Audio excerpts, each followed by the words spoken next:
Brother ask a very good question और जवाब धड़ाधड़। कभी ऐसा कोई सवाल, कोई ऐसा टफ क्वेश्चन या कोई ऐसा टफ अपोनेंट जो आप भी सोचने पे मजबूर हो गए हो कि यार इस बात का क्या जवाब है, और आपने किसी से मशवरे लिए हो या अल्लाह ने फिर डाल दिया हो लेकिन बहुत टफ लगा हो, वो मोमेंट जरा शेयर करें। ना, आपका ये क्वेश्चन टफ क्वेश्चन है। अच्छा, ये टफ है। इसके लिए हाँ, ऐसे कई बार, एक बार नहीं कई बार ऐसे हुए। कई बार ऐसा हुआ कि जब मैं पब्लिक स्टेज पे मैं सवाल जवाब हैंडल कर रहा हूँ और कोई क्वेश्चन आता है, मुझे जवाब पता नहीं पता। ऐसा नहीं हो सकता डॉक्टर साहब, हम तो ये बोलते थे ये देखो अभी डॉक्टर साहब आएंगे और जवाब दे देंगे। लेकिन आपने जो उसके बाद पूछा कि अल्लाह की लेकिन मदद हमेशा आई।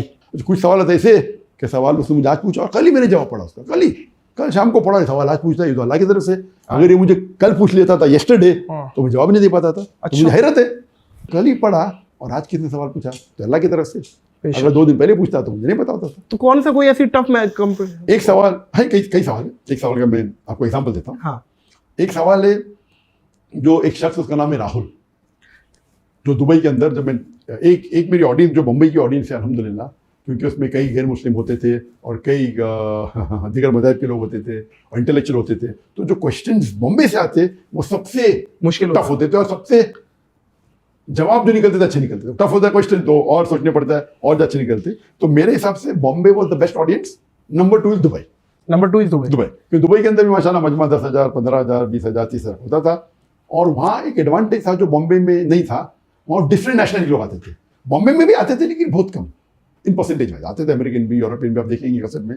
लेकिन जो परसेंटेज है दुबई में, क्योंकि दुबई के अंदर लोकल तो सिर्फ 11% है, इंडियन ही तकरीबन 35% है, फिर फॉरेनर्स है, American, European, white, black, yellow, brown, तो वैरायटी बहुत होती थी। तो एक शख्स का नाम था राहुल, मुझे याद है, क्लीन शेव, और वो एक ने कई सवाल पूछा। तो आप अगर मेरी वीडियो देखते होंगे आप पहचान लेंगे राहुल कौन है। और मेरे हिसाब से मुझे लगता था ये इंसान ईमानदार इंसान। वो सवाल से पता चलता है, सवाल बड़े टफ हो, सवाल ट्रैपिंग हो सकता है, लेकिन सवाल से एक्सपीरियंस एक स्पीकर होता है, उसे पता चल सकता है क्या ये मुझे टांग खींचने के लिए आया है या बाकी सच जानना है, सच जानने के लिए। सही। और सच बोलेगा तो कबूल करेंगे। सही। कुछ लोग आते टांग खींचने के लिए, जवाब भी देंगे तो भी वो इस्लाम कबूल नहीं करेंगे। सही।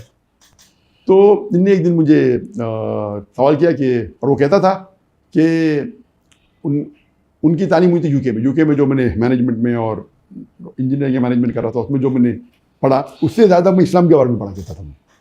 और कहा मुझे कि मैंने कई तफसीर पढ़ा कुरान की।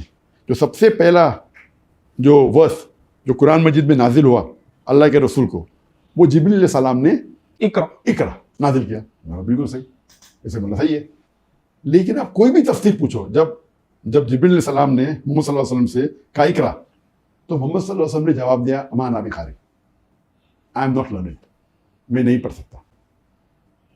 और फिर उन्होंने कहा अमा अना बिकारी, तो उसका सवाल था। फिर तीसरी बार कहा इकरा, अल्लाह के रसूल ने कहा अमा अना बिकारी, कि मैं नहीं पढ़ सकता हूँ।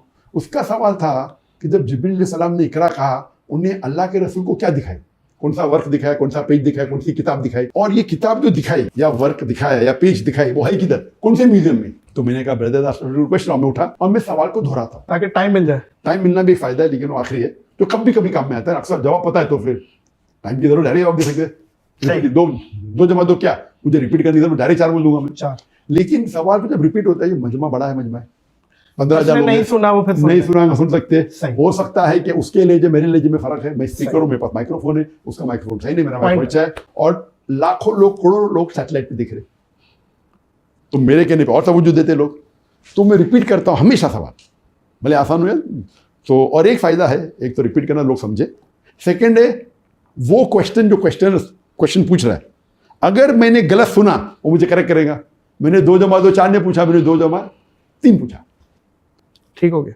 जब मैं रिपीट कर रहा था क्वेश्चन, अल्लाह की तरफ से इल्हाम आया, वही तो आती नहीं, नबूवत तो खत्म हो गई, कोई बोल नहीं था। लेकिन इल्हाम ऐसी चीज होती कि अल्लाह के रसूल अपने बंदों से कभी कभी इमीडिएटली मदद नाज़िल कर देते। तो मैंने कहा brother Rahul, do you know Japanese? तो उसने बोला नो। तो ऐसे did I show you any book that you said no? आपको जापानीज पता है? तो उसने बोला नहीं। मैंने कोई किताब दिखाई आपको कि आपने कहा कि मुझे जापानीज नहीं पता है? तो मैंने जब किताब नहीं दिखाई, आपने बोले जापानीज नहीं पता। तो उसी तरीके से जिब्रील सलाम ने जब इकरा पूछा मोहम्मद सल्लल्लाहु अलैहि वसल्लम को, तो मोहम्मद सल्लल्लाहु अलैहि वसल्लम को पूछने की जरूरत नहीं, वर्क किधर है, किताब किधर है, वो क्या बात है डॉक्टर साहब, वाह वाह।